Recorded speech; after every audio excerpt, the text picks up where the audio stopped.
자, 따로 계약을 안 한 사람한테도 주장을 할 수 있게 하기 위해서 법에다가 조문으로 이렇게 딱 못 박아 놓은 권리들이에요, 이게. 자, 그런데 일단 우리 민법의 물권적 청구권은 소유권이 가장 완벽한 물건이니까 소유권자는 이런 거 저런 거 저런 거 할 수 있다라고 세 가지 형태로 적어놨습니다. 그래서 자, 누가 내 소유물을 가져가면 돌려달라고 할 수 있는 반환 청구권, 자, 요거 할 수 있다. 자, 이게 213조에 있고요.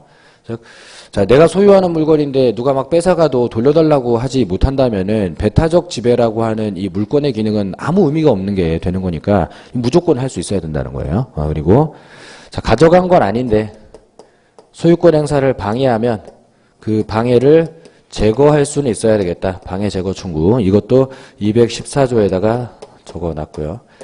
자, 누가 내 땅에 쓰레기 쌓아놓으면 치워라. 또는 뭐 불법 건축물 지으면 철거해라. 뭐 이런 거. 자, 이런 거 할 수 있어야지 소유자가 되겠고요. 그리고 자, 방해 예방 청구라는 거. 자, 아직 방해가 생긴 건 아닌데 분명히 방해 생길 것 같아. 그러면은 예방 조치를 청구할 수 있다는 얘기도 214조에 같이 적혀 있고, 이 예방 청구 얘기 나올 때는 항상 조문조심할 게 하나 있었는데 예방 청구하고 손해배상에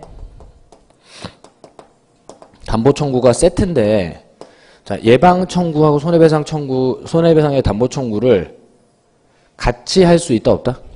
같이 할 수 없다. 그래서 조문에 써 있기를 예방 뒤에 뭐라고 나온다?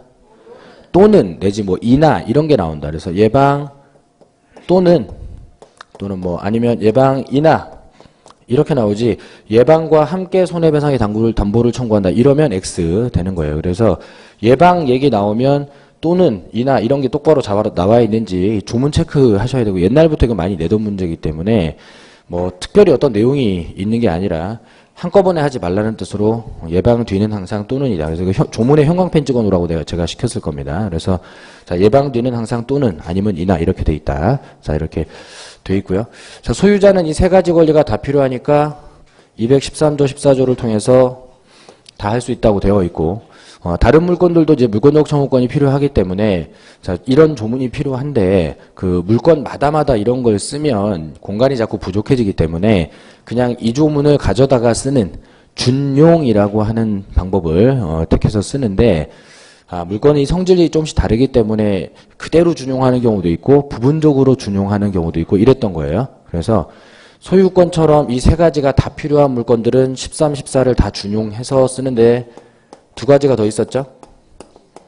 지상권, 전세권. 그래서 자, 소, 상, 전 이렇게 하기로 했고, 이건 뭐 자주 나오진 않아요. 그런데 자, 지상권자도 반환 청구할 수 있고 제거 청구할 수 있고 예방 청구할 수 있고 다 이렇게 할 수 있는데, 조문을 따로 만드는 대신에 지상권에도 213조 14조를 준용하라 그냥 이렇게만 하는 거예요. 이렇게 해갖고 이제 똑같이 쓰는 겁니다. 이렇게 하는 거고, 자, 213조는 준용 안 하고 14조만 준용을 해서 반환 청구권이 없는 물건이 두 개가 있었어요. 점유를 동반하지 않기 때문에 반환 청구권이 없다 하던 게 두 개. 저당권, 지역권이었습니다. 얘네들은 물건을 들고 있을 일이 없기 때문에 당, 역에 반환 없다 이렇게 했던 겁니다. 그죠? 그리고 이거 시험에도 꽤 자주 나온다. 그러니까 이거는 좀 정확히 좀 항상 외워야 되겠고요. 자, 준용을 일절 안 하는 물건이 또 두 개가 있었어요. 점유권하고 유치권인데, 얘들을 이제 소유권 조문을 가져다가 보호를 해주면 너무 과보호가 되는 측면이 있고, 특히 점유권 힘이 굉장히 약한데 소유권 힘이 굉장히 세니까 이게 너무 갖다 쓰기가 좀 균형이 안 맞아서, 이 점유권을 위한 물권적 청구권은 점유 보호를 위한 물권적 청구권, 점유보호 청구권이라고 해서 조문이 따로 있어요. 자, 다른 물건들은 따로 조문이 없고 그냥 소유권 거 갖다 땡겨 쓰는데, 자, 이 점유권은 점유보호 청구권이라는 걸 따로 만들어서 관리를 좀 다르게 하고 있습니다. 그리고 유치권은 유치권 자체를 위한 물권적 청구권 조문이 아예 없고 개별 규정도 없죠. 그래서 이거 아마 주말에 전국모의고사 때 이거 나왔죠. 뭐 제가 낸 문제는 아니고 다른 교수님이 내셨길래 그냥 그대로 뒀는데, 제가 유치권에 기한 물권적 청구권이라는 말 자체가 X예요. 유치권에 기한 물권적 청구권이라는 말 없어요. 그런 말. 준용도 안 하고 개별 규정도 없기 때문에 유치권은 보호를 받으려면 점유보호 청구권으로 점유를 보호받으면서 유치권 기능을 하는 거지. 유치권에 기한 물권적 청구권이라는 것 자체가 우리나라에 없습니다. 그래서 X지문 난 거 하나 있을 거예요. 이렇게 좀 확인해 주셔야 되겠고. 그래서 얘네들은 점유니까 점유보호 청구권으로 이렇게 했었죠. 그죠? 자, 이게 이제 조문암기 때문에 알려드린 건데, 뭐, 딱 봐도 암기사항입니다만은, 암기사항은 지금 급한 건 아니에요. 못 외우면 또 다음번에 또 해보면 되고, 지나갈 때마다 계속해서 보고, 외울 때까지 그냥 반복적으로 보면 됩니다, 이거는. 이렇게 하시면 되고. 자, 1월 달에 제가 물권적 청구권 하면서 중요하게 설명드렸던 것도 두 가지가 있었는데, 뭐 이런 얘기 있었어요. 갑이 소유권을 갖고 있으면, 그러면, 뭐 이걸 가지려고 하지 않아도, 물권적 청구권을 자동으로 갖고 있게 되죠. 213조 14조가 이렇게 정해놨기 때문에 소유자는 무조건 이 권리를 갖게 돼요. 자, 그러면 갑이 이 소유권을 누구한테 양도를 하게 되면, 이렇게 넘기게 되면 을도 갖고 싶어서 가진 게 아니라 민법이 그렇게 하라니까 그냥 가져버리게 된 거예요. 이렇게 되는 거예요. 그죠? 당연히 이렇게 되는 건데, 소유권과 함께 이전하는 건데, 자, 그럼 소유권만 주고 물권적 청구권은 안 준다. 이런 계약 할 수 있다 없다? 이거 안 된다. 자, 만약에 이런 계약을 한다면 민법을 무시하겠다는 건데, 이 물권법 대체로 강행 규정이라 무시할 수도 없는 것인데다가 민법을 폐지하지 않는 이상 이런 건 만들 수가 없어요. 그럼 거꾸로 소유권 안 주면서 물권적 청구권만 주는 거, 이거 돼야 안 돼요?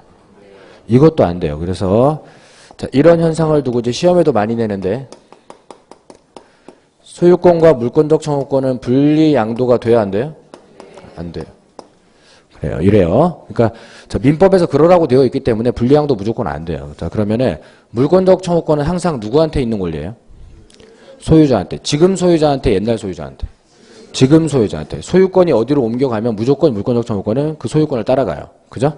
그러니까 물권적 청구권을 가지고 있는 사람이 누구냐라는 질문은 뭐 하라는 질문이다?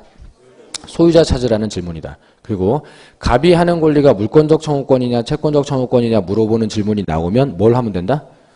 그 갑이라는 놈한테 소유권 있는지 보면 된다. 소유권 있는 놈 물권적 청구권 할 테니까. 그죠? 이런 식으로 하라고 그랬고, 이걸 이용한 원리를 오늘 판례로 쫙 해볼 겁니다. 그리고 또 이런 것도 있었죠. 갑이 소유권을 갖고 있으면 당연히 물권적 청구권도 갖고 있는 거죠. 근데 물권적 청구권은 소멸시효로 소멸된다는 현상이 있는 권리 없는 권리?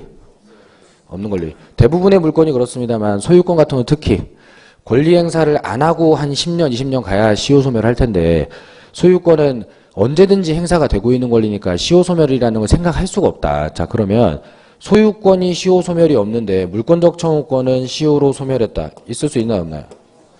그런 것도 있을 수가 없다. 자, 그러면 자, 어떤 권리가 소멸시효에 따라 소멸하는 권리냐라고 하는 질문은 또 무슨 질문이다? 그게 물권적 청구권이냐 채권적 청구권이냐는 질문이에요. 그러면은 그런 질문은 그 권리를 가지고 있는 사람이 소유권을 갖고 있을 때에는 그때는 소멸시효 아마 안 걸릴 거예요.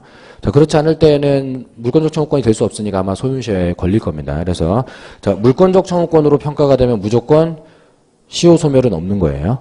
자, 그래서 이 두 가지 원리를 가지고 뒤에 단원에 가서 소유권은 어디에 있는지를 이제 배우면, 어떨 때는 등기만 따라가면 되는 경우도 있고 어떨 때는 등기 따라가면 안 되는 경우도 있고, 자, 그러면 소유권 판단하는 방법 배우고 물권적 청구권의 성질 두 개를 배우고, 그러면 이제 판례들 여기서 저기까지 쓸 텐데 그중에 4개 빼고는 다 그냥 할 수 있단 말이죠. 그걸 이제 잘 해야 되는 겁니다. 자, 이렇게 네, 질문하세요.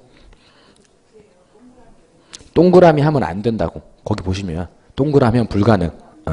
이거 시효 소멸 없는데 이거 시효 소멸하면 불가능. 이렇게 시효는 없습니다. 네. 자, 뭔 얘기하다 말은 거야? 네, 질문하시는 건 괜찮은데, 네, 그렇게 손 들고 질문하시면 돼요. 만약에 제가 질문 받을 수 있는 시간이 안 될 정도면은 쉬는 시간에 오라고 얘기할 테니까 질문하세요. 괜찮아요. 네. 자, 여기까지 우리가 1월 달에 했던 겁니다. 그죠? 자, 이제 그럼 책에서 볼게요. 자, 235페이지.